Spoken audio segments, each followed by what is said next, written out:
کہ ایک بوڑھی عورت تھی، اس کا بیٹا کسی باہر کے ملک میں رہتا تھا، وہاں کما کر وہ رقم ایک خط کے اندر ڈالتا اور وہ خط اپنی والدہ کے نام گھر بھیج دیتا، لیکن ان کی والدہ پڑھی ہوئی نہیں تھی، جانتی نہیں تھی کہ خط میں لکھا کیا ہے۔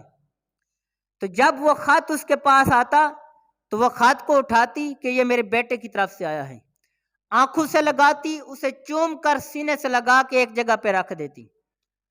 ہوا یہی کہ وہ ہر ماہ خط آتا رہا، وہ چومتی رہی، چوم کر آنکھوں سے لگاتی رہی، سینے پر لگا کر اسے رکھ دیتی، کیونکہ وہ پڑھنا لکھنا نہیں جانتی تھی۔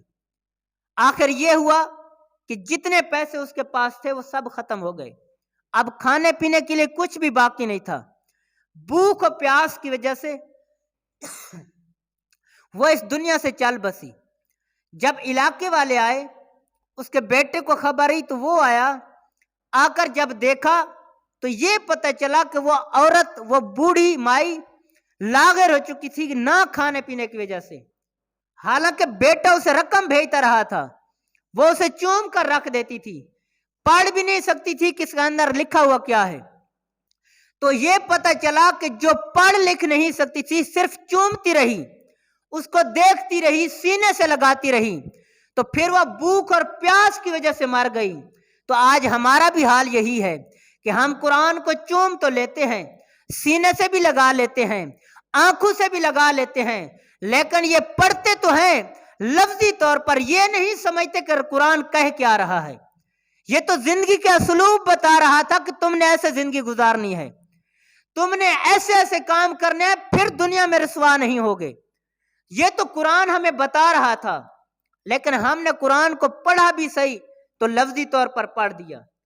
اسی لیے تو کہا جاتا ہے کہ ایک بندہ 60 سال عبادت کرتا رہے، اس کی عبادت ایک طرف، اور ایک بندہ لمحہ بھر کے لیے ایک عالم کے پاس بیٹھ جائے تو وہ لمحہ اس 60 سال عبادت کرنے سے بہتر ہے۔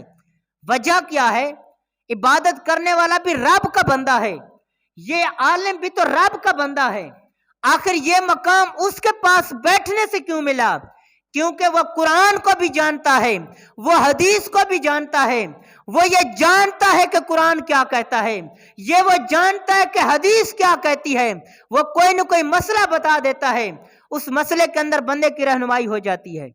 تو اس لیے عالم کے پاس بیٹھنا 60 سال کی نفل عبادت سے بہتر ہے۔ تو سامعین محترم، ہم تو یہ کرنا تھا ہمیں کہ ہم قرآن مجید کو لفظی سمجھتے کہ قرآن کہتا کیا ہے، ہم تو قرآن کو سر سے پڑھتے بھی نہیں ہیں۔